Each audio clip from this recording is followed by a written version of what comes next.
Hey, all you cool cats and kittens. Mike here. And today's podcast is the third and final installment of our series on PLO8. We're going to talk some post-flop and tournament strategy. All that and more on this episode of The Mixed Grill.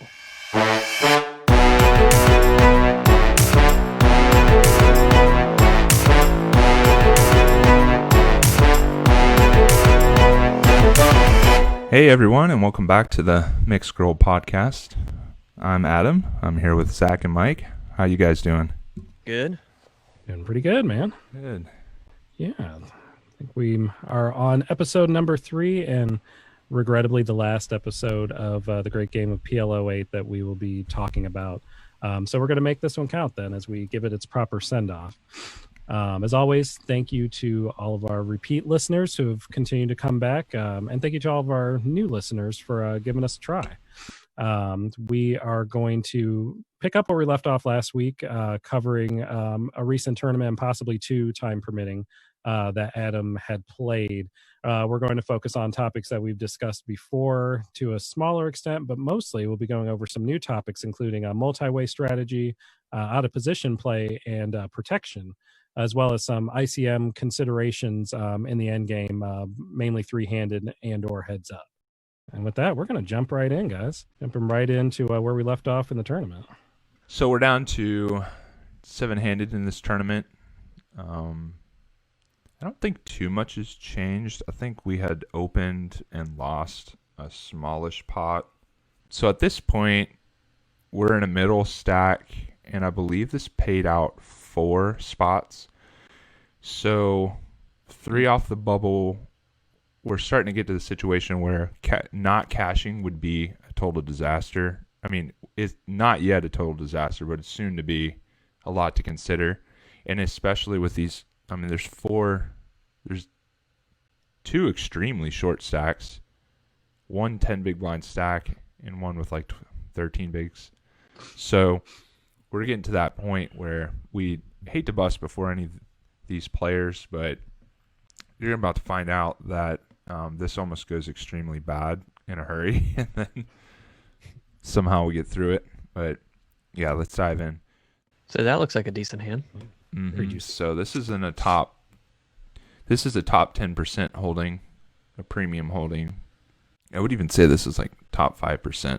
This is a premium hand. So we had a limp under the gun, and you... Right. So versus the limp, we just saw him pot at the hand before, which was kind of interesting.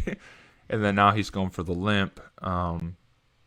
If I was in his position, I would be potting or folding. It's kind of like the equivalent of shoving or folding and hold him. Mm-hmm. But I do think you have to be kind of weary. He obviously wants to play this hand. And when I pot it here, I almost expect him to call. My hand's too strong to do anything else but to pot it, try to ISO, raise, knock the big line out. And we fully expect him to play with us. But if he folds, that's great. You know, we'll take that too if he folds. If I remember right, he does just flat.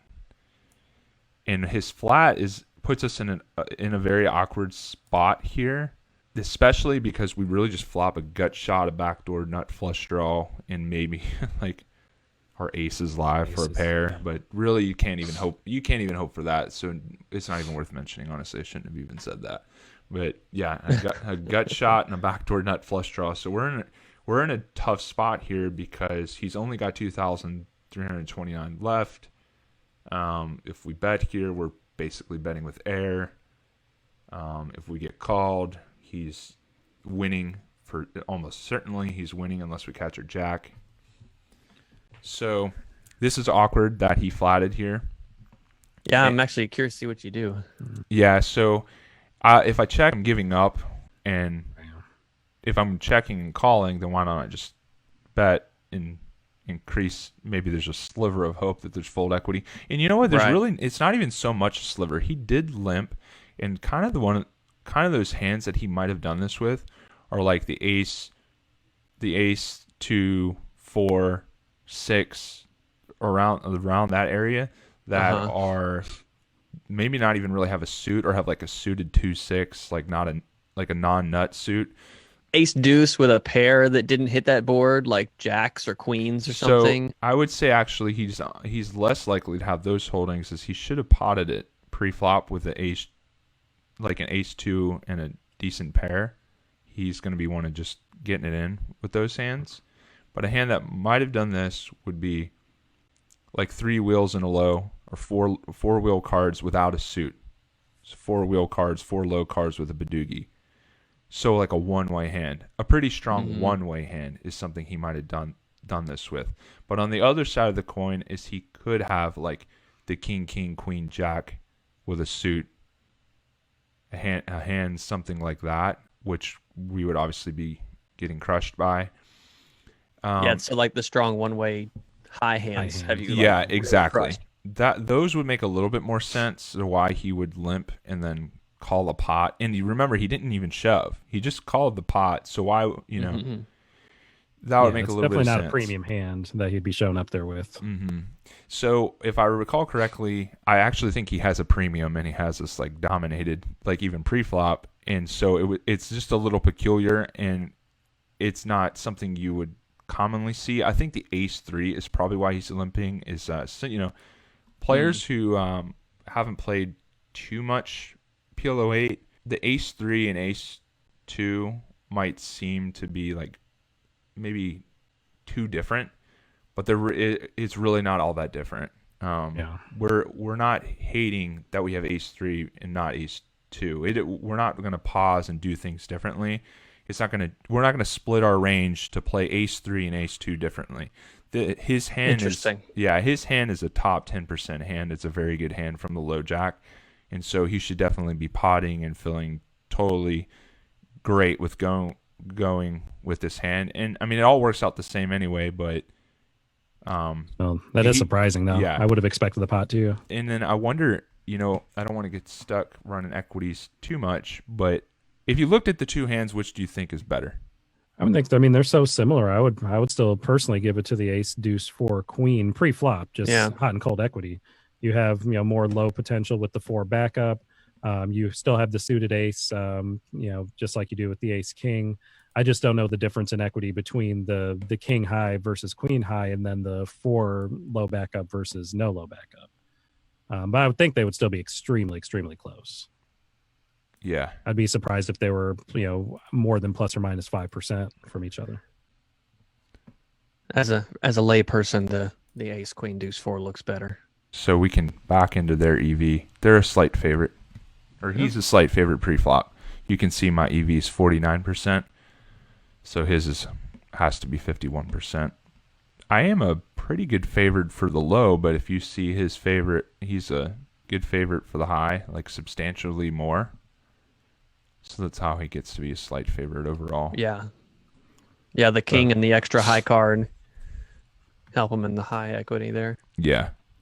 But no, it talks to your point, Adam, of how ace deuce and ace three do run so close to one another, all things considered. That was very interesting. So I think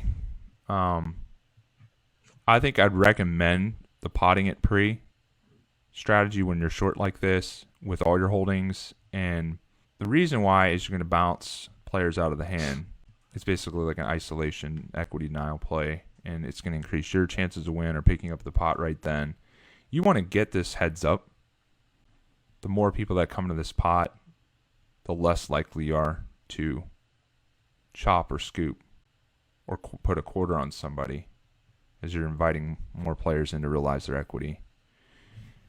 And I had some ranges that I was looking at, some equities and ranges I was looking at the other night, and I don't have them with me. But I'll just tell you, and I hate to say this without showing it, that you can really see as more players enter the pot, how our equity is diminished by it. And this is a bad thing for us. Like heads up, equity's 51%.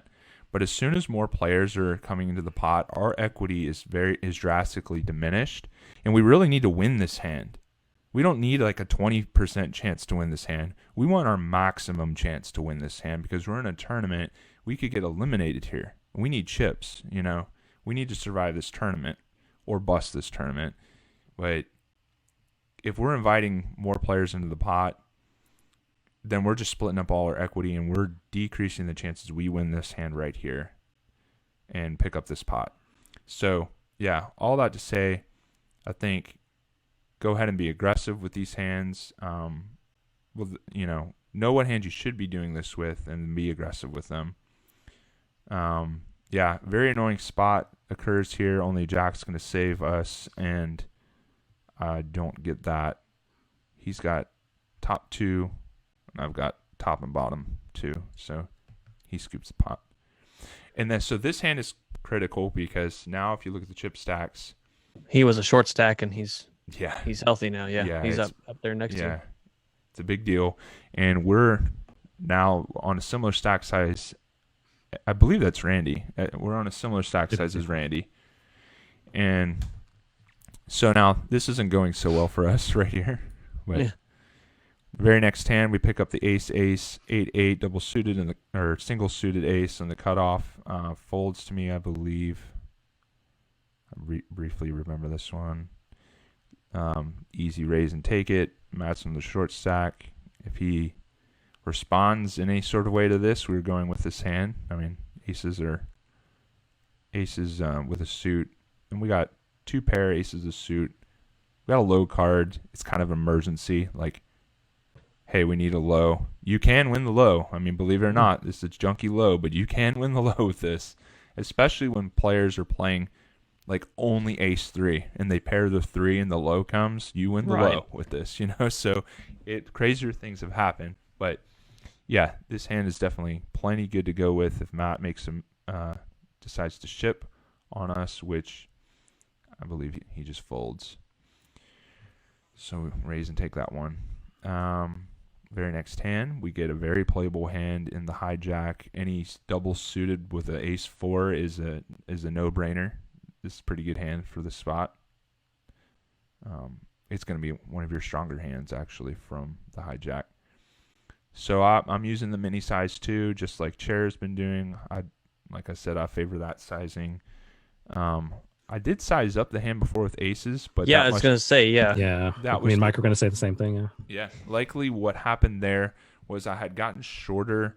I lost the pot previous, and I was not in the mood to fuss around, and I was kind of just like, let's put a little bit more behind this, and I had the aces, but I generally am not mixing the sizings based on my holding.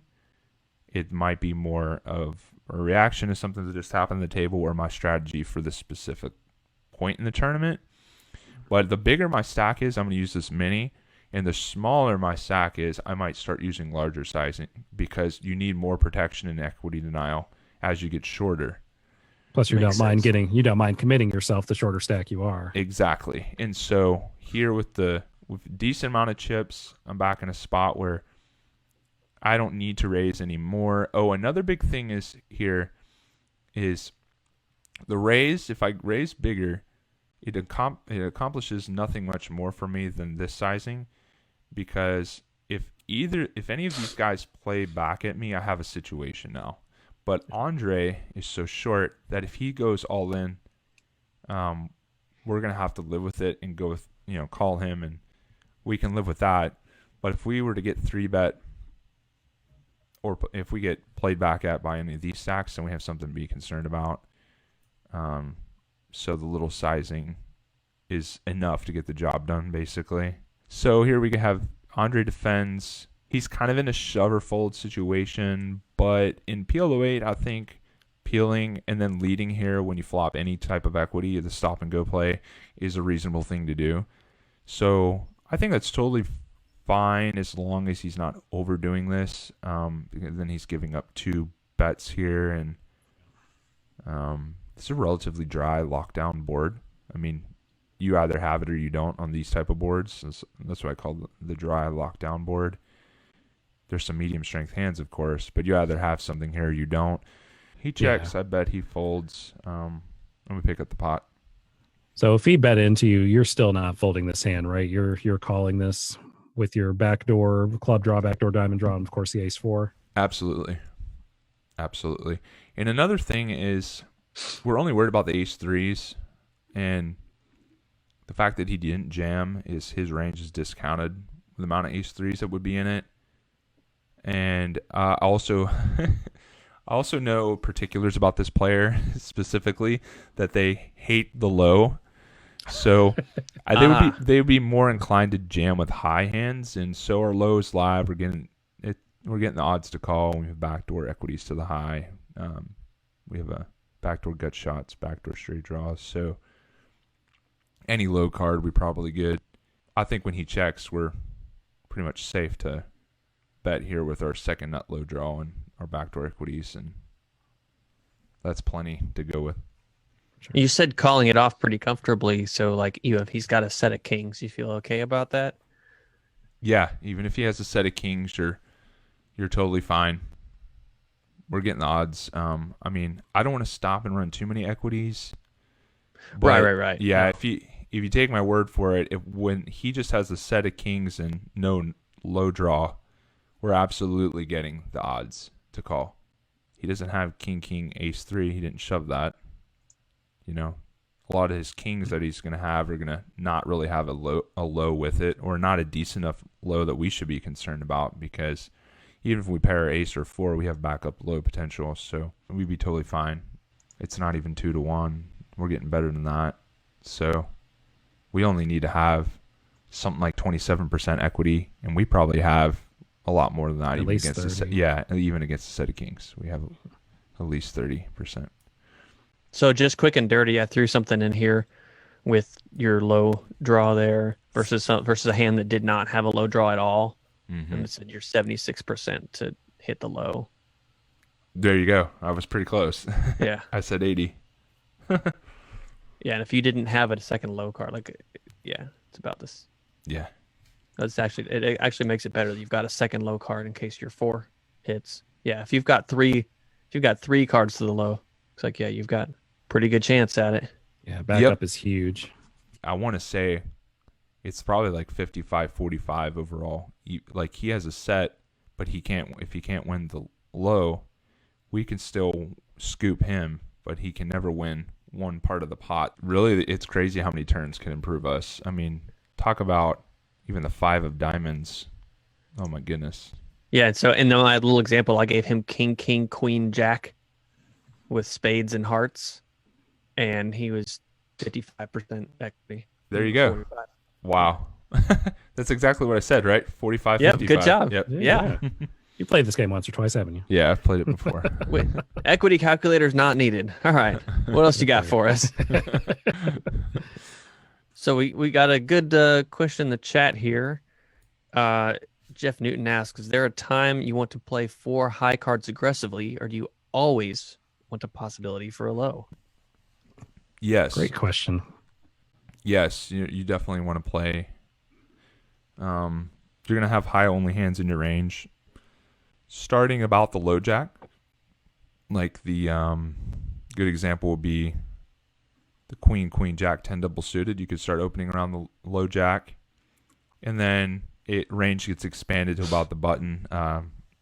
Cut off button, you'd still be opening king, queen, 10 with a suit. Those are reasonable to open there. When the board comes high, low, or high, opponents are tending to think that you didn't hit that flop, and especially the big blind. Like if you're thinking of range perception, the perception will be that the big blind hit that flop over the button or cutoff open. So you do kind of have some situations that arise where players don't believe you. And so you definitely can start playing, especially a flop set or a wrap or a combo draw, some of your strongest like Omaha high hands. And really, another thing is once the low is gone, like out of the picture, so say the turn brings another high card, canceling the opportunity for a low to exist, or the flop is high, the low cannot come. Yeah, you could find yourself in some good situations here, playing aggressively. Players don't believe you. The low is not going to be an option in this hand. It just plays like Omaha high at that point. Right. That's kind of how I think about it, is that once there is no possible low, we just are basically playing Omaha high now. And so what The problem is that there is a good portion of your range is about to give up. So you can do some stuff where you have to think through how to balance that. You can do some trapping. And I think a really good hand comes up later where I am balancing my check back range with a high hand and kind of creating that deception and kind of protecting myself when I do want to check back some weak showdown value hands or missed low hands, So there is a lot of strategy behind. If you have like a monster high hand, you could balance that check back range with some of these hands to, kind of protect yourself and maybe even induce turn probes or river bets from opponents who think that you've given up with a missed low hand. But it kind of works both ways. I mean, really anything, I think you should be mixing all your strategy. Like you want to have balanced approach. So you still can have situations where you bet aggressively a high hand. Yeah. So and generally speaking, if you've got a decent position at the table with it and it's a really good high only hand. Yeah, position you can go ahead and be aggressive. Exactly. Position and high only hand and even if it comes high, but like in this game compared to regular PLO, the 8, 9, 10 jack double suited is not going to be quite as valuable. Right? The double suited middling rundowns are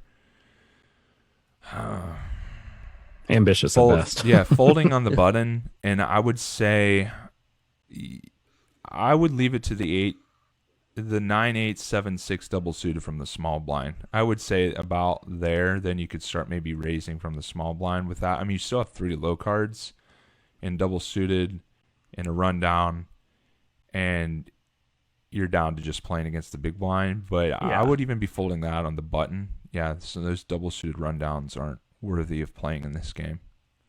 Cool. I think that surprises a lot of folks. I think we might have touched on it last week too, but that surprised me coming from PLO high only, and those hands being a bit of the bread and butter kind of hands that you would certainly want to mix it up with. To see that they have so little equity in PLO8 was very interesting. Yeah. We need to think of the high and the low as 2 pots worth the same amount. So how would that hand help us win one of those pots even? Like the low part of the pot, which is equally valuable to us. So it doesn't help us win that half of the pot at all. Right, like even that 8, 9, 10 jack, like if you flop the nut straight on that board, yeah, you're still almost automatically going to lose half the pot because there's more than likely going to be a low. Exactly. Yeah, exactly. So that's a perfect example because that starting with the jack rundown, and you got to think we can't play all our PLO high hands, so we need to stick to the best ones. We can't be doing this too often, or we're playing for one half of the pot way more often than we should, and we're playing too many hands. This hand, it limps to me in the big blind, which I'm obviously checking. Okay, so one thing here in this spot is I flopped the second nut low draw or third nut low draw. Let's see, there's the deuce 5, 4 deuce. I've got the backdoor diamond draw and a pair. I might even stab at this flop sometimes, but I think the stacks are so close here in the tournament situation that I think I probably check here, pretty much checking and hoping to see the free one, or I'm giving up. Yeah, third nut low draw is really all I have going right now immediately. And Will bets in position. This hand's just going to go in the muck. Fold. Makes sense. Yeah. You're in Will's spot. Do you bet relatively wide? Like, would you bet your same hand if you were on the button? That's a borderline, and I wouldn't be limping. I would be open raising with this if I decide to play it, and I would do this against some tight blinds. So if I was him, I would definitely be folding this because Johnny Masters and myself would not be considered tight blinds or blinds I would recommend stealing from. So yeah. I would dump this one. Yeah. But yeah, as played, this hand from the button when we see it three ways here. Yes, you're going to stab. Here's a real good candidate for these C-bets. On these type of boards, I would recommend like the half pot sizing, but this hand can bet and give up to a check raise without a thought. Sure. And I think those make real good. You have some decent equity.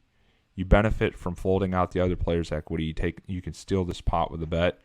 And if you get check raised, you are not in an uncomfortable position with this hand. You just fold and you're not even worried about it. So I think these type of hands are real good for c-betting. Maybe get rid of that 8, pretending it doesn't exist, and we had a 6 of clubs, double suited 6, 5, 4, 3, and we opened the button. Still the same type of flop for us, but a hand we actually would be playing in this situation. Then I would say the c-bet about half pot, and anytime we check raise, we just pretty much can easily fold this hand and not lose any sleep about it. Those make really good c-bets in PLO8. Yeah.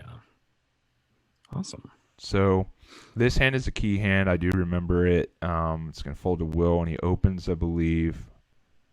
He's opening the cutoff, and I do notice that Will is favoring the Omaha high hands more often than I would recommend that we should be doing.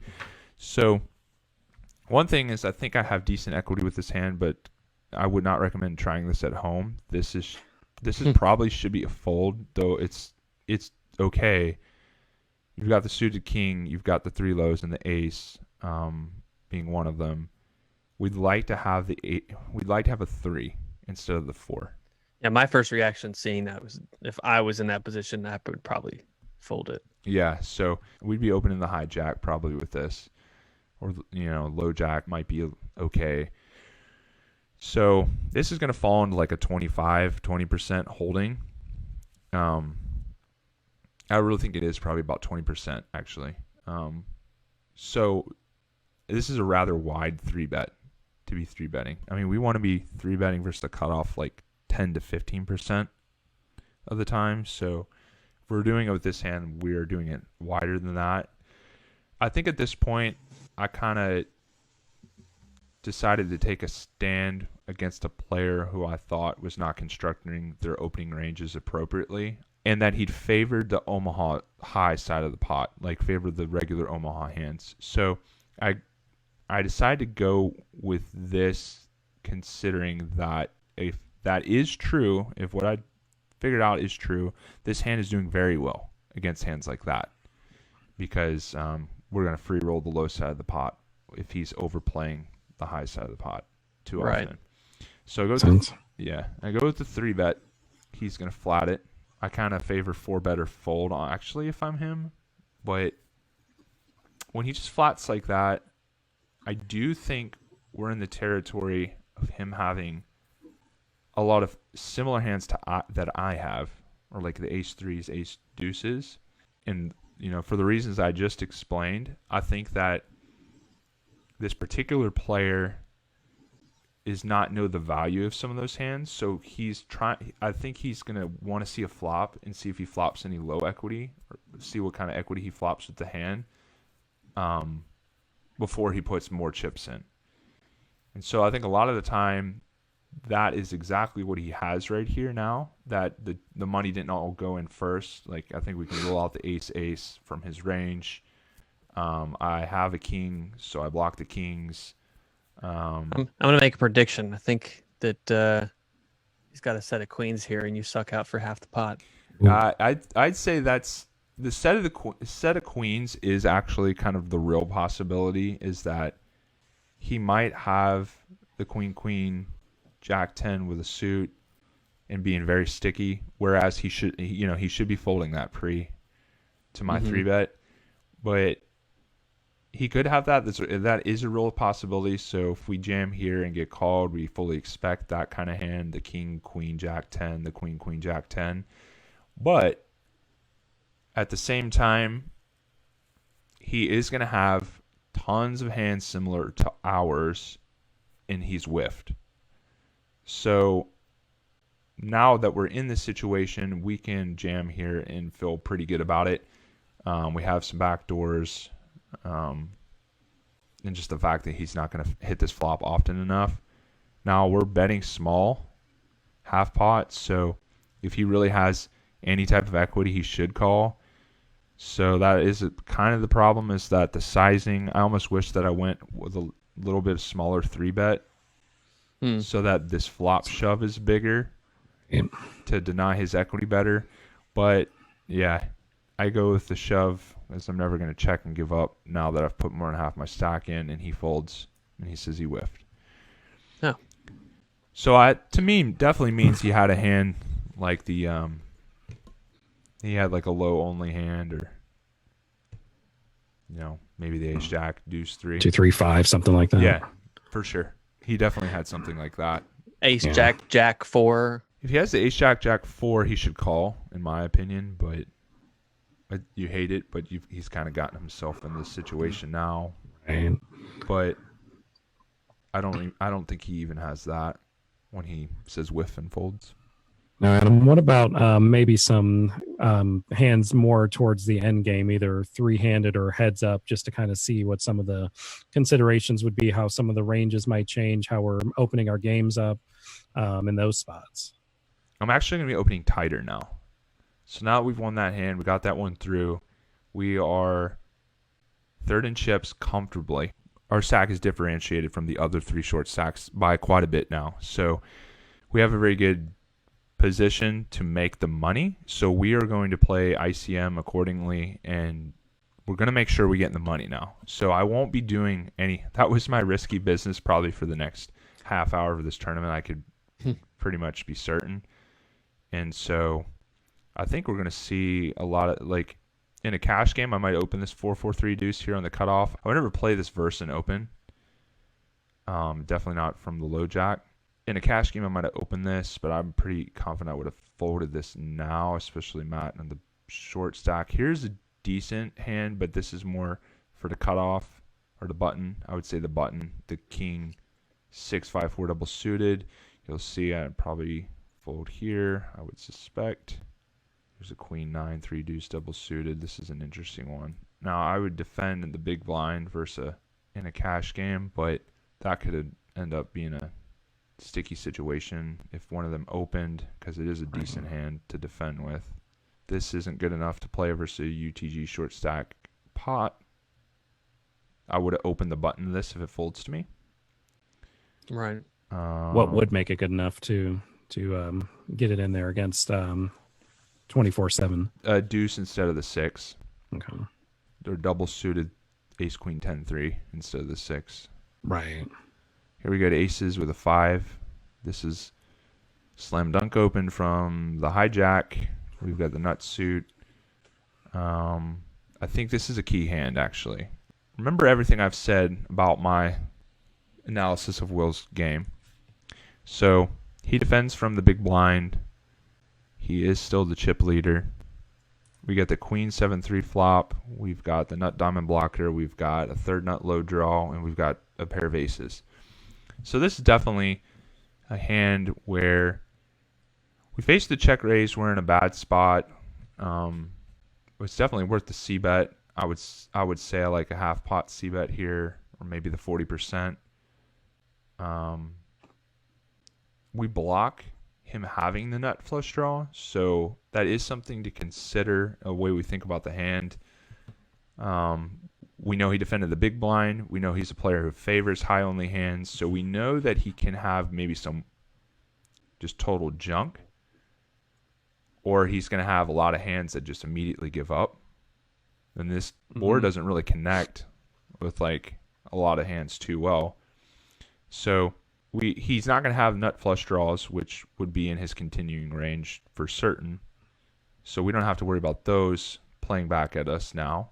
So it means less check raises or less continuation from him.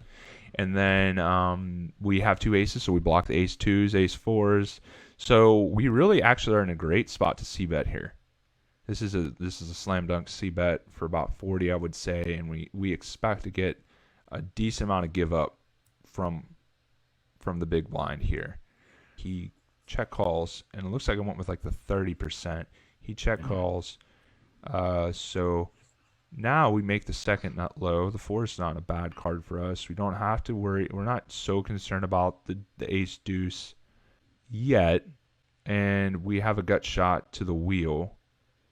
And he cannot have the nut flush. And that's kind of a key part about playing this turn. He cannot have the nut flush, and it's really hard for him to have the nut low. So he might have continued here with some smallish pairs versus that 30%, and it's definitely not a strong hand because he would have check raised with a really strong hand. So we are not really concerned about the set of queens, the combo, flush draw, low draw, nut low draw. That is not a concern of us really at all. So if we think about it, he's got a lot of like one pair, very medium to weak showdown value hands, or weak low draw hands, weak combo draw hands, like weaker stuff like that, straight draws, or even small sets. And because it is very hard to play a baby set on this board. So he checks his turn, and I'm going to probably go with the big size here. Well, I honestly might have liked a bigger size. Yeah, I go with 40% or third again. I actually think I like sizing up better here. Yeah, I'm not saying I don't even like my sizing here. I think that sucks, to be honest. I think 60% to 70% is a better sizing because we block all the nutty hands, and we're really going to put pressure on all the. I mean, what's a set of threes going to do when we bet that big? I mean, what do they do? And feel good, yeah. Yeah, exactly. So I think putting pressure on all those medium strength showdown value hands, maybe even like the queen 4 with no low, that just turned this hand, put a lot of pressure on those hands. And, a lot of the times we have to remember that when they get called, we're still probably getting half here. Like we have the second nut low. So yeah, we're pretty much always getting half. I mean, it is a rare situation. We have the ace blockers, and he didn't show too much interest pre-flop. We didn't 3-bet us, so he's not going to have a lot of ace deuce here. We pretty much have the best low a lot of the time. So we weren't really too concerned. We're in a sense free rolling him. Like I said, if we sized up, we're putting a lot of pressure on his medium strength, high only hands, and now he's probably continuing with all those medium to decent strength, high only hands. And I hit the Miracle River. Because your luck box. Yeah, I hit the really good river here. When this comes, now this is so. If he did have the ace deuce, this is great, because now we have the nut low, and he's pretty much only going to be able to call us with a flush, or some people might get sticky with the ace 6 here and kind of make that hero call with really just the second nut low or weak low here. So he goes with the check, I'm sure. And before we see what I do, I like to size up now. I wish I had done it on the turn and set up the jam on the river. And leave myself that option at least if I want to jam on the river. So now I can't jam because I have too many chips remaining to jam. And that was another reason why I should have probably sized up the turn. I'm not a fan. But I go with what looks like 70% or 80%. If I remember right, he snaps me and mucks. So we pretty quick. Yeah, we scoop with the wheel, and now we're in the chip lead. I could see in the hand history what he had, and he had the 7-6-3-3. Yeah, two pair. Yeah, 2 pair. Or the set. I'm sorry, set. He said 7-6-3-3. Yeah, 2 pair or a set in the 76 low. Yeah. So kind of goes to show you how problematic baby set with no low is, especially after the 4 gets there. I'm totally free rolling him, given his exact holding. So he's probably in that situation thinking, well, surely at least one of these is good, the high or the terrible low. Well, hope he's getting half. Someone who doesn't play a lot of PLO8 is probably in a place where they're really uncomfortable and don't know what to do. And so, yeah, I think the one thing is you've kind of got to work through your thinking about the game for sure. Like, you've got to think through the concepts, study the concepts, get to a place where you kind of understand the theory about how the game is played, just to help you think through these river spots. But after we get to this point in the hand, the threes are a bluff catcher for half the pot. Right. Yeah, So- I get the call on the turn, especially given your small sizing. Right. Mm-hmm. I mean, if an ace hits, he's got a pretty good low. Then, if a five hits, he's got the straight, the board pairs. Like a he's pair, full. right? Yeah. Yeah, a lot of good rivers or a few good rivers for that price. But yeah. the So, deuce of clubs yeah. is not one of them. And on the river, the price I'm laying is 80%, and he's getting better than 2-1. He's probably getting like 2.4-1, so he needs to have an expected value of winning the hand around 30%. Yeah.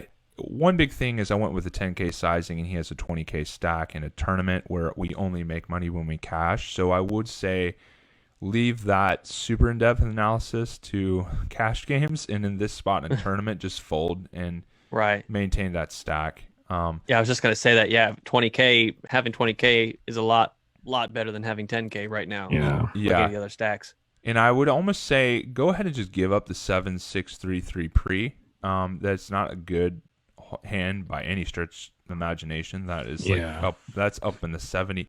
We do want to be generally defending the big blind about 60%, maybe even 70%.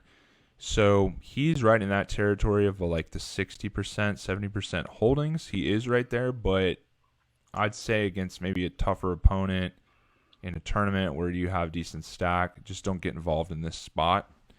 And I am opening the low jack, I think, or no, that was the high jack.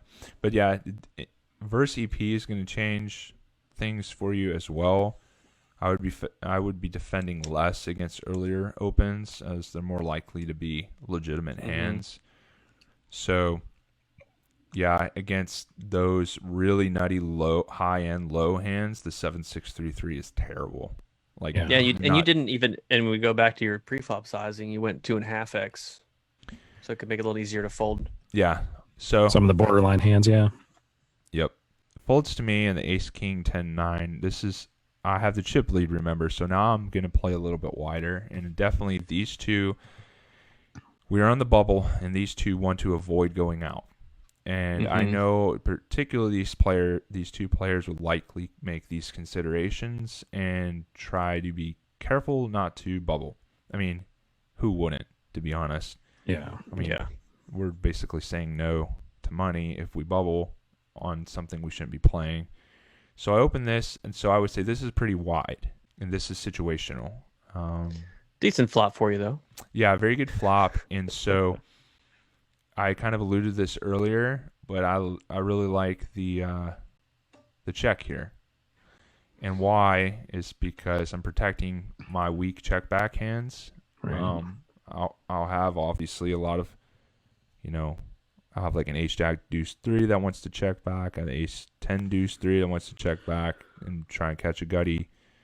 And then I'll have all my low hands that have to give up here or that aren't going to be c-betting all the time. I mean, c-betting with some whiffs is fine, but generally we want to be c-betting with hands that have some equity.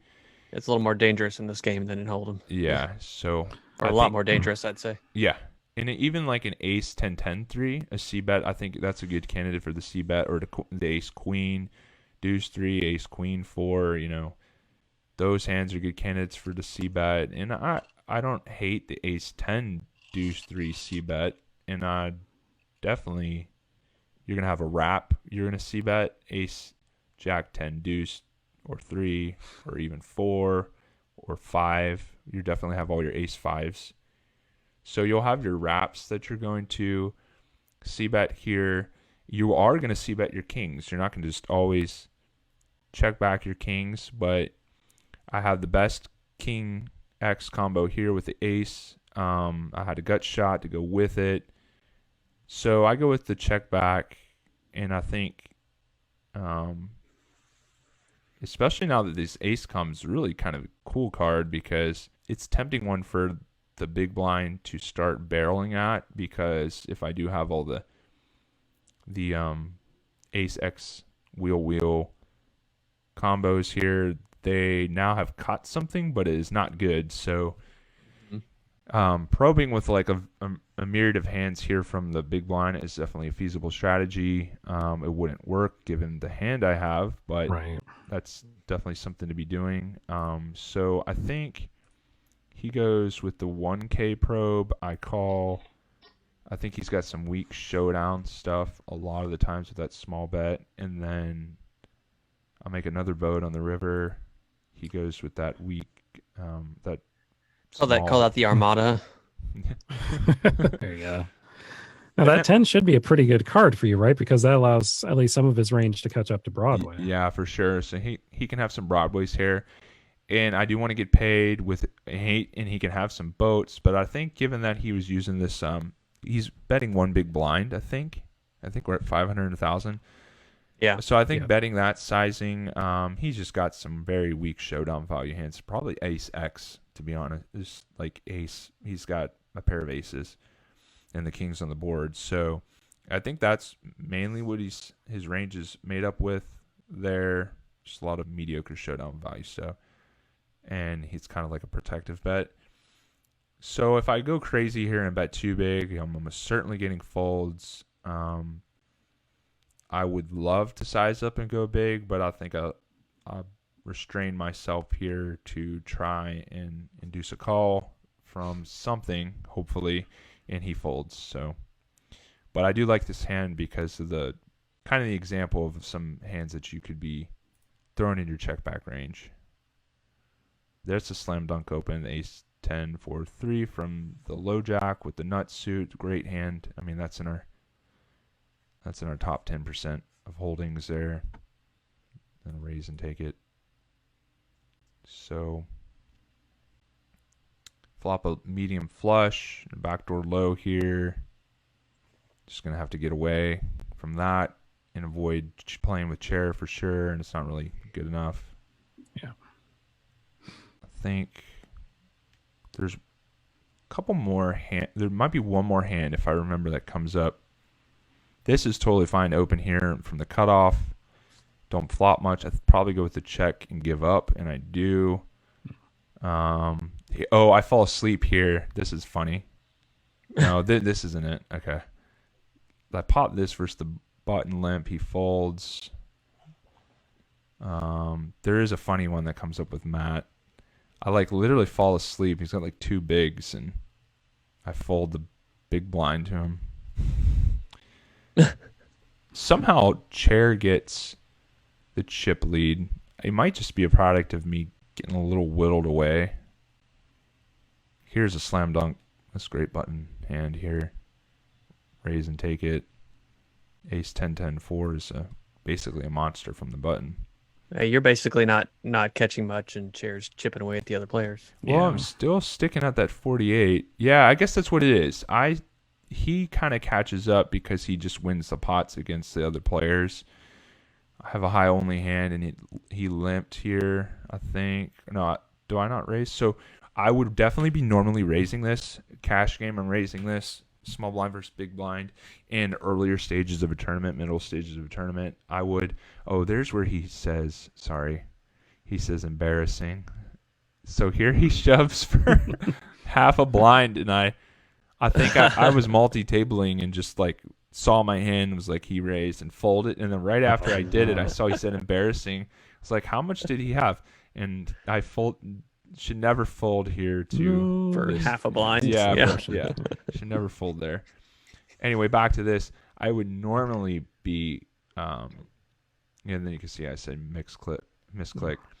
I would normally open this high only hand out of the small blind, the Broadway rundown with a nut suit, and I would have c-bet this jack flop about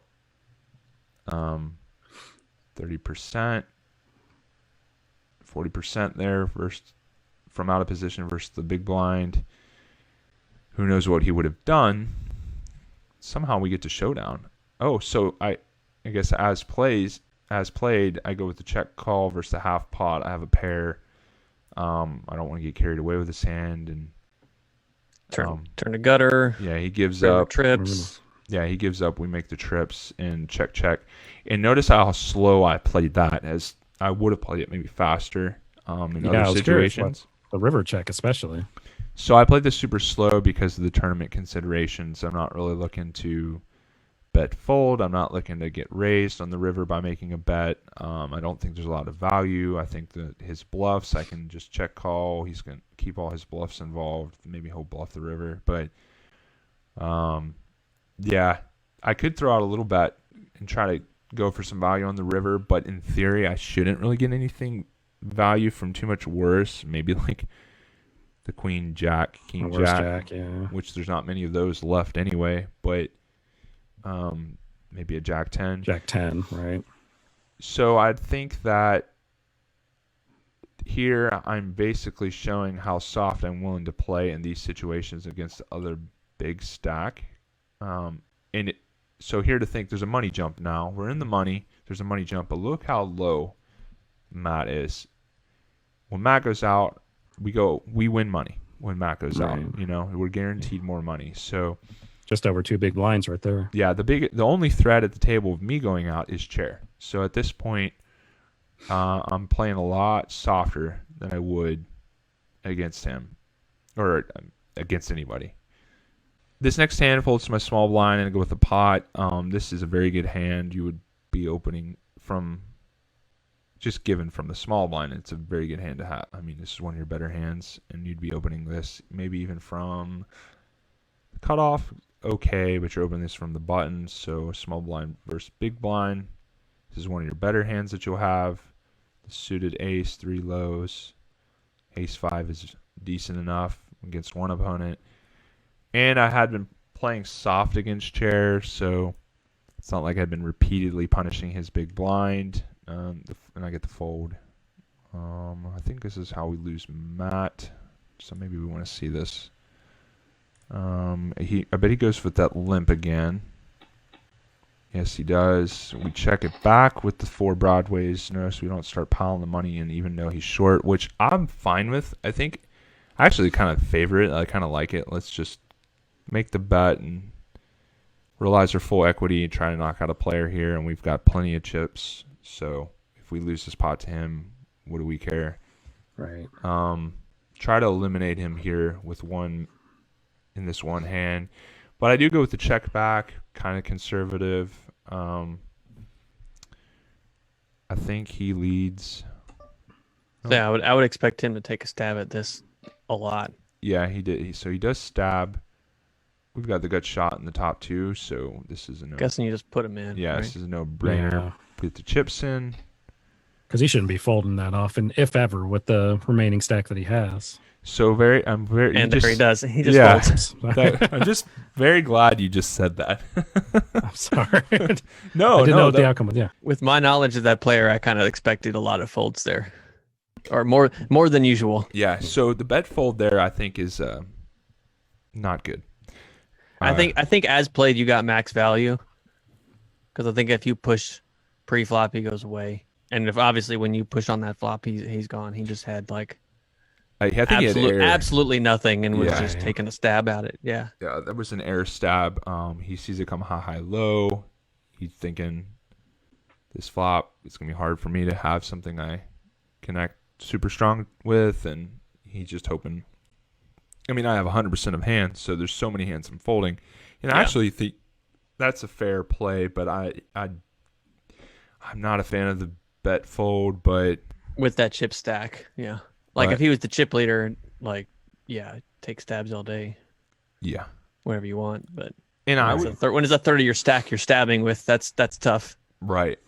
And I would be using the shover fold, the Potter fold strategy with his stack. And you know what? We're super short. If we're in match position, we're super short. This is more tournament strategy. This isn't even really PLO strategy. We're super short. if you ran the ICMs right now, his ICM for future of the tournament is super low. I mean, he really does nothing to lose. So just pile away and try to double up, or go play with your dogs, talk to your wife. Like I'm not a fan of sticking around this tournament. I do think we should fight for pots and fight for everything we can, but you're still doing that by potting and pot or fold strategy. Yeah. And maximize your EV, either double up or be out of the tournament. But right now, the ICM value of this tournament is, I mean, he's going to go out in fourth place. It's almost certain. I mean, it's very high probability he's going out in fourth. So that's just my quick take on that. Queen, 10-10 with a suit, slam dunk, open here on the button. This would be one of your better high only hands, so you can definitely put in a raise here. We're going to raise all their double Broadway pairs. With a suit for sure. Without a suit, probably still raise him. Chair defense, so that's like tournament consideration a problem. We don't want to get out of line with chair. He's the second stack, biggest threat to us. So I go for the check back, and then when he checks the turn, I go with the delayed C bet for a small sizing. I think is cool because it's a wet lockdown board. Basically, you either have it or you don't. The flush is there, the pair is there. Do you have a boat? Do you have a flush? Pretty much, you're going to eject your hand, and queens can be good a decent amount of the time here, or I have 4 outs to make a boat. So I'd like to see the give up here. Get to this river. I think we chop a lot. I block the straights. I have 1 club. This player hasn't really shown too much interest in this hand. So maybe some baby flushes will scoop me, but I get half a decent amount, and I do. So with his hand, I would have probably led flop or potted pre. I would have played just his. calling pre. Yeah, he just. Let's see. I open. Yeah, with the ace deuce 7, I might have 3-bet. I just don't a fan of the flatting the small blind. We're gonna have the most 3-bet small blind versus button of any position at the table because we're incentivized to do so. We want to knock out the big blind. It's not ideal to take a passive line where we're just calling bets. We'd rather turn the tables and become the aggressor, but we're not doing it with like junk. We want to do it with good hands, and this is a decent hand. I could see the pair of twos is the worst part about it. You don't want to have a baby pair. Yeah. But if he 3-bets me, I fold. So his 3-bet gets through, but from his perspective, this is on the borderline 3-bet. You don't want to fold it, and you don't want to flat it. I'd say I'd favor 3-bet. Yeah, I'd probably 3-bet that hand, though he doesn't want to go out of the tournament too. It's a tricky spot. That was a very tricky spot for chair, actually. Oh, here's a good one. Open the ace 8 6-3 when we get the pot 3-bet in a cash game. I would never ever fold this. This is a pretty good hand. It would fall into about a 15% or better. This is like somewhere in that 15 to 10% of hands. So this is a pretty good hand, and equities run close in PLO8. We don't want to be folding versus 3-bets in a cash game. I would never once think about folding this hand. That wouldn't even cross my mind. But chair's putting in a third of his stack. The other 2/3 are likely coming on the flop. And we have the chip lead, so we've got a massively short stacked Matt, who's about to go out almost certainly. Another short stack player. It's going to be hard for us if we go out before 10 EC stud. We should quit poker, to be honest. So, and that's not a knock on him. I'm just saying we have a 3.5 to 1 chip advantage on him, so we shouldn't be going out of the tournament before him. Right. So, I think those are basically just the thoughts, the consideration that go through my mind here is that chair 3-betting. Look at he's getting me to fold a really good hand. So. I'm pretty sure I go with the fold. I don't risk it because I want to save my biscuit. That's a pretty prudent approach. So we have not 3-bet chair, and really his position on us, so he's the 3-better in most hands anyway. This looks like a good one. Yeah, this is a good one. He gets he goes with the mini, as we know he favors. I go with the pot with the ace 3-4 monster hand. And he folds. Very likely outcome. It's hard for him to have aces as well. He's got so many chips that he does not want to tangle with me in a pot for all his chips because same situation. It's like the table's reversed. Yeah. I'm probably jamming the flop, and he knows he's going to have to call off the rest of his stack, and he's just not going to have enough hands that he really wants to do that with, so he folds. Here's a fun one. The double suited Jack 6-3-5 from the cutoff. I go with the open of 2.5x. See there, Mike? I used the 2.5x. Nice. I think I have been using the 2.5x. I think I get the folds. But that's right on that borderline there. Don't do this with a single suited. Only double suited here from the cutoff. Yeah, and the button. I'd say that's a little on the loose side, but I had the chip lead, so to hell with it. Almost to the end. Yep, that's the end of this one. So there's another clip that goes through four-handed. These two get it all in, and Randy goes out. Matt gets third. Then we knock Matt out. And me and Chair left heads up and agree to a chop. Woo! That was a doozy. But we got through it. Indeed, yeah. A lot of good content in there. Yeah, a lot of good PLO8 discussion over the last 3 episodes overall. Digging it. Yeah, we're still figuring out what the next game is going to be. So as soon as we know that, we will put out a message, let everyone know what to be expecting next week. And we'll be catching you guys same time, same channel. Yeah, for sure. I think we've got some real possibilities for future episodes, future mixed games to cover. Logical step would be Big O, but maybe people maybe people are tired of the split pot Omaha. I know I am. Yeah, maybe mix it up a little bit next time. But we'll figure it out. We'll get something good for you guys no matter what. Yeah, I think that will cover the PLO8. We're done with that one. Good stuff.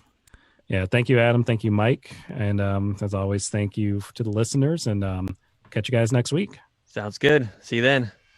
Goodbye.